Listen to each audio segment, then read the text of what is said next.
Hey guys, what's going on? My name is Alex and I'm coming at you with my review for NXT Takeover Respect. We came back home this time around and we emanated from the Full Sail University in Orlando, Florida. This event was superb, absolutely superb. I don't quite think it was as good as the last one in Brooklyn, but it's still way up there with my pay-per-view of the year. It was incredible. There was so much going on. We had the semi-finals and the final of the Dusty Rhodes Classic. We had the debut of Osaka. We had the death of Dana Brooke. We had the first ever Iron Women's NXT Women's Championship match. With so much going on, but let's get straight into it with the Dusty Rhodes Classic. The first match on the card was the semi-final. It was the first one. It was Finn Balor, the NXT champion, and Samoa Joe teaming up to take on Dawson and Wilder. Now, I don't get to watch much NXT outside of their sort of showcase events, so I'd not seen Dawson and Wilder before, but I was very impressed with them. They're a good heel tag team. They're very old school with some of their moves when they were working during the match on Finn's knee, which he injured during the match with a chop block that I think it was Dawson did to him. And every time he sort of made a move and went to tag in Samoa Joe, they pulled you off the apron, or they just get to Finn before he can make the tag. They were really, really good. I was very impressed with them. Joe and Finn are a really, really good team. Samoa Joe, I'm so glad he's in NXT. It's still very, very strange to see him in there. Like we had Justin Thunder Liger in the last NXT event. That was very strange to see. But I still can't get my head around Joe. I mean, we all know the problems that TNA are going through at the minute, so it's good that he's jumped ship. But it's still strange to see him so high up at the minute. You know, he's always been floating about, and he's always been on sort of TV and in big sort of wrestling promotions, but probably nothing quite as big as this. That's still really, really cool to see. But his athleticism is absolutely stupid. He hit an enziguri off the top when I think it was Wilder was on the top rope. He hit him, kicked him square in the face with an enziguri. He's like a 300-pound guy. Shouldn't be doing that, but you know, fair play to him. The ending came when Samoa Joe put, I think it was Wilder. Correct me if I'm wrong. I haven't gone back to watch it, so this is a very sketchy review. Samoa Joe put Wilder in for the Muscle Buster, hit the Muscle Buster. Finn Balor went off, hit the coup de grace, and got the 3 count. And Joe and Finn advanced to the finals. It was a bit of a strange sort of. This match in the finals had a bit sort of strange ending because the whole thing was to do with Finn's knee, and they'd go after it and injure it so he couldn't do moves like that. But he ends up winning this match with the coup de grace. You know, he sold it for a couple of seconds, then went for the pin and covered him. And then afterwards, Joe made sure to check he was all right. And they had a couple of sort of backstage segments later on in the night to check on Finn and make sure his knee was all right. Leading up to the finals. So yeah, it was a solid match to open up. It was a sort of standard heel and face tag team match, nothing particularly special. And Joe and Finn advanced to the finals, and we moved on to semi-final number 2 between Jordan and Gable and Rhino and Baron Corbin. What a match. This was absolutely incredible. I said it was my match of the night. I thought it was even better than the Divas match. No disrespect to the Divas, because that was a top effort and they were brilliant, but this tag match was superb. Again, another sort of heel and face tag team match, but Jordan and Gable were sort of like the lightweights, and you had obviously Corbin and Rhino as the heavyweights, but the action was absolutely everywhere. The crowd were really quite good. They were chanting Gable to Kurt Angle's old entrance music, because when they came out they looked like the world's greatest tag team, which was pretty cool. I saw on Twitter a lot of people comparing them to the world's greatest tag team in Charlie Haas and Shelton Benjamin. They're both guys are very, very athletic. When Justin Jordan came in for the hot tag, he was on fire. He cleaned house. The guys, I think someone during commentary came, he's an NCAA star.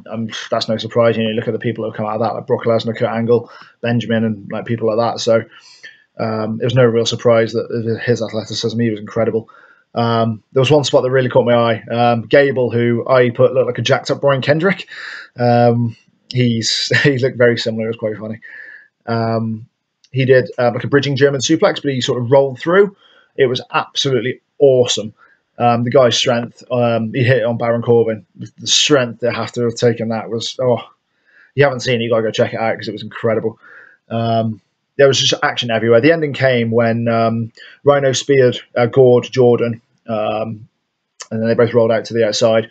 and Baron Corbin hit a tilt-a-whirl end of days, which was it was so good. It was a bit of a shame really, because I think everybody in the crowd, when they realised how good Jordan and Gable were, they wanted them to win and face Joe and Finn in the final.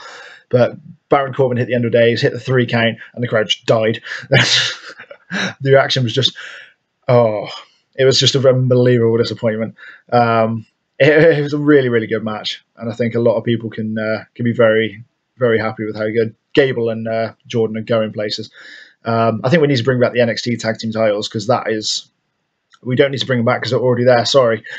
They need to go for those tag team titles. We should have like a tag team title tournament, because there's a lot of very, very good teams in NXT. So yeah, that was my match of the night. It was phenomenal. I'm surprised the tag team titles weren't actually sort of defended in this. I know the Dusty Rhodes Classic was there, but it would have been nice to see the Vaudevillains sort of defending them as well. But this obviously took sort of main priority, and rightly so. But it would have been nice to have seen them. So that was the tag team matches. Those two recovered. So in the final of the Dusty Rhodes Classic, let's try and keep up. We have Finn Balor and Samoa Joe against Baron Corbin and Rhino. Get to that match later on. But for now, it's the debut of Osaka and Dana Brooke. My Twitter imploded at one point during the night. I put at the start of the thing something along the lines of Dana Brooke is going to get pummeled. I don't think I've ever had a response quite like I had to this. It was incredible. Nobody wanted to see her walk out. People were saying she's going to walk out in body bags. And in fairness, she held her own. I'll give her some credit. I don't think we could have had her to win, because I think the university and everyone on Twitter would have just rioted. But Osaka did very, very well. She's, I think everyone's seen her in sort of like New Japan Pro. She's a very, very established women's wrestler, very decorated star. Sort of legend, if you like, in Japanese wrestling. And again, Triple H and WWE and NXT have pulled off a coup by signing her. It's a huge testament to the guys, how much they have to work just to get a star like that. You look at Joe and you look at Justin Thunder Liger and now Osaka. There's some top stars in WWE that have come from overseas. Finn Balor's come from Japan. He made his trademark in Japan, I should say. Sorry. There's just so many stars overseas, and WWE are pulling off coup after coup after coup to try and to sign them and put them in these events. And she was very impressive. There was some armbar counter that she did, which just blew me away. She's a submission specialist. If any of you have seen her on YouTube, her kicks are lethal. They'll probably take your head off if they sort of connected properly. Dana Brooke sort of found that out 2 or 3 times tonight. But Dana didn't do too badly. I can't sort of lie and say that she got absolutely battered. When she did, she got pummeled, but she did hold her own for a brief moment, if you like. Osaka won with a crossface chicken wing. It's a very old school submission finish. Yeah, shout out to Bob Backlund. But yeah, she looked very, very dominant. She looked very, very good. Her against Bayley is going to be an incredible match. If they push Osaka up to the women's title.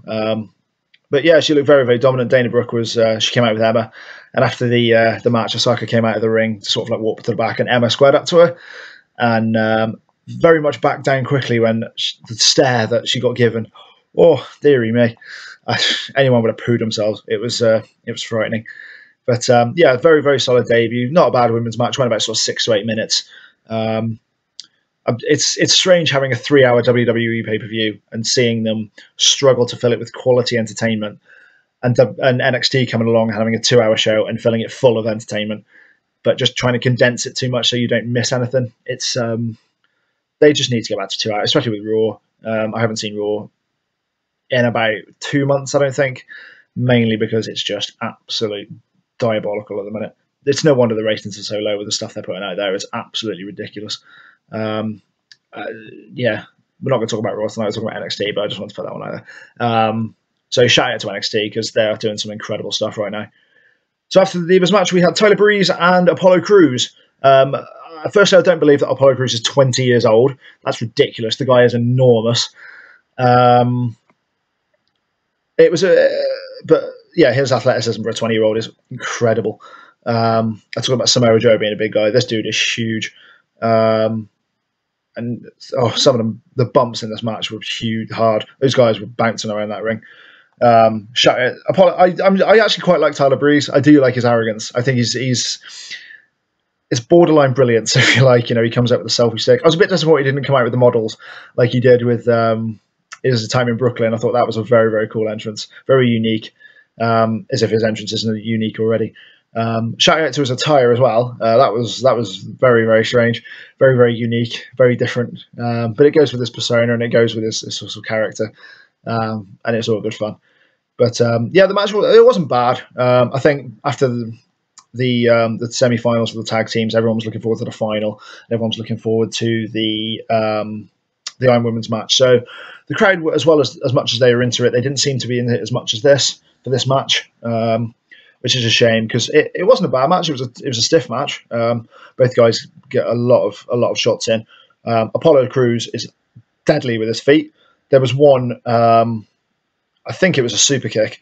It must have knocked Tyler Breeze out for 6 for a good few seconds because the echo was unbelievable. I mean, I heard it through my TV, and even I winced because it was huge. The noise it connected with was ridiculous.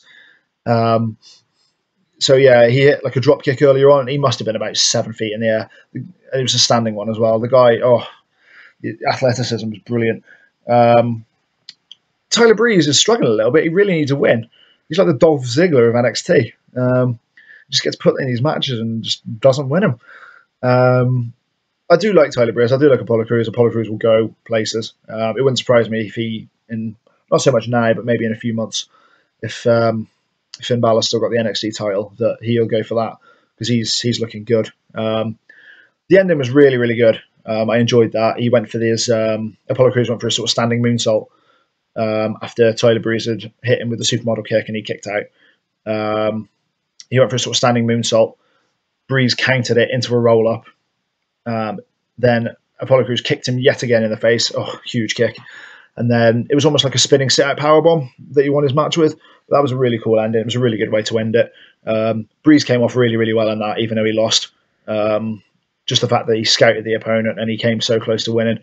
I think he'll get a push before long. He's a really hard worker and his style is very unique and very confident, shall we say. So, that was a really good match. But then we moved on to the 2 matches of the night that everybody wanted to see. It was the Dusty Rhodes Tag Team Classic final first, and it was Samoa Joe and Finn Balor against Rhino and Baron Corbin. Good match, really good match. Not as good as Corbin and Rhino against Jordan and Gable, but still a very, very good match. I was very impressed with this. Again, it was sort of 3 big guys and Finn Balor, so big guys are tough. It's tough to put big guys in a ring and expect them to do well. But for the time that was given, it went sort of about 10, 15 minutes. It was a really, really sort of solid match. The focus again was on Finn's knee. We saw the backstage segments with him, the trainer working on his knee, and then Samoa Joe making sure he's all right. He, when he came down to the ring, he did his best not to sell the move or to sell his knee, but you could tell it was hurting him. Kayfabe definitely wasn't dead in that match, people. It was a good match, but the ending was very, very weak. I wasn't a fan of that. Joe, it was the similar one to the match I had earlier in the night. Joe hit Rhino with the Muscle Buster, and Finn hit Rhino with a coup de grace and got the 3 count. And the winners of the first ever Dusty Rhodes Invitational Classic were Samoa Joe and Finn Balor. Considering Finn sold his knee for the entire match, why have him win with a coup de grace? I know he's the NXT champion, and you've got to make him come off strong, again, fighting all the odds and this, that, and the other. But would it not have killed them just to have Joe win? A lot of people would say that Joe was going to turn heel. For a tournament quite like that, I probably wouldn't have done it. The whole tournament was about respecting the legacy of Dusty Rhodes and what he did for NXT and for the WWE, and having him turn heel would probably not be the best idea. It would have sort of fitted quite well with it, I suppose, but with sort of Dusty's persona. But it was just a bit of a strange ending. After the match, the Rhodes family came out and delivered a speech to Samoa Joe and Finn Balor in the NXT universe about the legacy that his dad had left and what the trophy meant. That trophy is massive, absolutely massive. What is it with WWE and tournaments where they have to present a trophy that's bigger than the stars? We had Cesaro in the Andre the Giant Battle Royal at WrestleMania a couple of years ago, and this year as well, sorry. And the trophy is massive. I know Andre the Giant was like 7'4", 7'5", but Dusty Rhodes wasn't that big. So it was very strange to see the trophy so big. You know, WWE, the NXT sort of arena was sort of quite bland and just had like a ramp and like a standard, like just a normal entranceway and all that sort of thing. So they obviously blew all their budget on the trophy. But no, it looked really nice. It had the American Dream boots in sort of like a glass chamber in the middle with like the trophy on top, which was pretty cool. Took 2 people to lift it off, which was even better. But yeah, they're the first ever winners of the NXT Dusty Rhodes Tag Team Classic, which was a really good event. Very, very good. A lot of surprises. Earlier on in the rounds, we had some breakthrough teams in Wilder and Dawson and Gable and Jordan. And the NXT champion and Samoa Joe ended up as your winners. And it was a really solid event. I was really, really happy. I have gone back and watched it. I know I said earlier that I didn't really watch NXT outside of this for showcase events, but I have gone back and watched the Tag Team Classics because they've been really, really enjoyable. I've very much enjoyed seeing them. And some breakthrough tag teams. So hopefully NXT can carry on doing what they're doing with the tag team division as well as the rest of the roster. And then we come to our main event already. Only 16 minutes into this review, and we're already at our main event. I probably should talk about the matches more, but they obviously weren't as important as this. And they were quite short given the fact that this was a 30-minute Iron Woman match. But we had Sasha Banks against Bayley, the NXT Women's Champion. Absolutely incredible. I'd take my hat off to these guys. It was superb. That's all I can really say about it. It was absolutely brilliant. I genuinely preferred the first one they had in Brooklyn because that was different. It was the first time we'd seen it in sort of like a women's title match, and it was special at the time. This was special for so many different reasons. And it was the first ever NXT pay-per-view that women have headlined. It was the first ever Iron Woman match in WWE history. And both of those girls left out there. The last 5 minutes was the last 10 minutes, you could see how exhausted the girls were. But the effort they put in to make that last 10 minutes as good as it was absolutely ridiculous. We'll go through the falls, shall we? The first fall went to Sasha Banks. We had the Dusty Rhodes Classic the match before, and she wins with a Dusty Rhodes move, poke in the eye to Bayley, and then with a roll up and then a 3 count. She poked her in the eye while the ref wasn't looking, similar to Kevin Owens when he won the Intercontinental title against Ryback. Are we counting eye rakes and eye pokes as disqualification moves? What's going on? They're not. It's just a heel move. The ref he's not going to disqualify if you poke someone in the eye, is he? That was the first fall. And then Bayley made it 1-1 with a Bayley's belly. I really like that move. It was a very good belly-to-belly suplex. It's a clever name as well. She made it 1-1. And then for the next 10, probably 15 minutes, Sasha just dominated this match. Sorry, there's an ambulance going if you can hear that. She absolutely dominated the match. The heel Sasha Banks just came out of nowhere and obliterated Bayley. It was probably the best 15 minutes of the match. She made it 2-1 with via countout. She threw Bayley into the LED board towards the back of the arena, or the entrance ramp, I should say, sorry. But the back of it, if you're looking at it from ringside, you know what I mean. She threw her into the LED board, ran back into the ring and counted her out. During this, she went into the crowd, well, not the crowd, but like the front row. And there was a girl who apparently is Bayley's biggest fan, and just started giving her a hurl of abuse and made this little girl cry. It was very, very strange. She nicked like a headband and stuff and threw it back in the crowd, and it was very, very cool. It was very strange, but it was very funny. But Sasha just dominated. She could have pinned Bayley about 2 or 3 times if she wanted to during that. But, the ultimate underdog being Bayley, kept kicking out. And out of nowhere, I think this was about with 10 minutes to go, made it 2-2. She did I wouldn't say it was a West Coast pop like Rey Mysterio, but it was like a Hurricanrana into a pin. I can't remember what it's called. I think it's a Dragonarana, but I'm not too sure. And that was 2-2, and that was with 10 minutes to go. And then we had Bayley just dominate the next 10 minutes until sort of the final sort of minute and a half. but Bayley dominated that. We had moments where she hit a Bayley to Bayley off the a top rope, which Sasha Banks put a foot onto somehow. We had submissions. We had Bayley to Bayley on the outside, which Sasha Banks kicked out of 2 again. This was the bit, the moment where you just thought, for me personally, I thought Sasha was going to win, because Bayley had dominated and done everything and all these moves, and she kept kicking out, and I just thought Sasha was going to steal it at the end, and the match finished with Sasha hit a Bayley to Bayley on Bayley. Try saying that fast, and roll through, put it into a bank statement. I love that finisher. I really like it. And had it locked in for a good 35 seconds.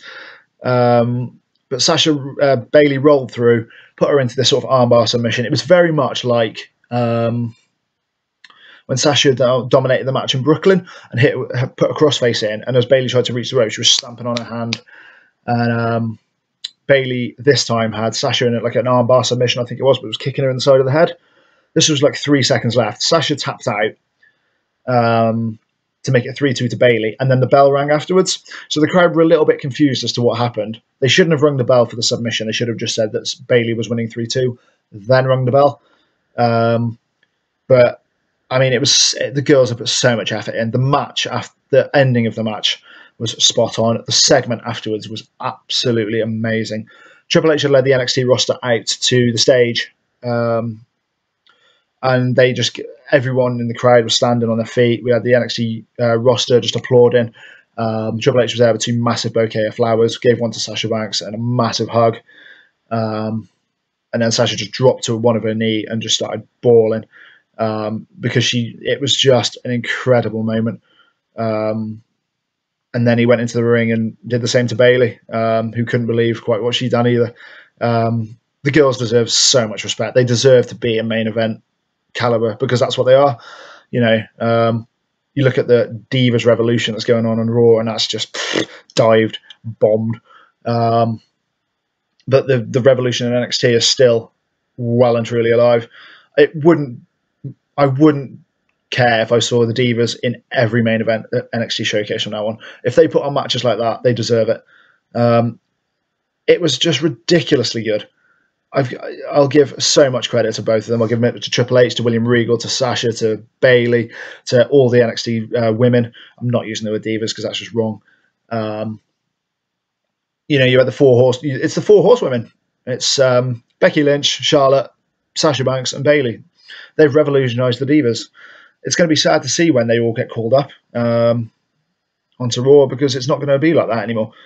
And I think it's gonna sort of maybe not affect them, because they'll obviously have more come through, but those 4 revolutionised it, and it's going to be sad to see what happens when they all go and get called up on Raw. A job out to Nikki and Brie Bella. But it was an amazing end to what was a superb event. I will have to start watching NXT more, because I enjoyed it so much. The stars that are coming through tonight. I mean, like I said earlier, the match tonight was Gable and Jordan against Baron Corbin and Rhino. That was my match of the night. The Divas were phenomenal. We saw the debut of Osaka. We had winners of the Dusty Rhodes Tag Team Classic. We had a lot to get through in 2 hours, and I wasn't disappointed by any of it. It was a brilliant event. And that's really all my NXT review is, guys. My reviews are getting shorter. I had a SummerSlam one, which was an hour. I had the Night of Champions one, which was about 35-40 minutes. And now this one's only 25. We're getting shorter, guys. We're getting shorter. But anyway, that'll do it for me. For now, I will be back in a couple of weeks. I think it will be with my review for Hell in a Cell. Brock Lesnar and The Undertaker, Seth Rollins and Kane. But if any of you guys want to see me make any more videos, let me know in the comments. Add me on Twitter. Add me on Facebook. Follow me on YouTube, Instagram, anything else I'm on. I can't think of off the top of my head, but you know what to do by now. I'll leave my link in my links in the bio at the end of this video, and let me know what you guys think. I've been Alex. You've been watching me. Thanks very much. See ya.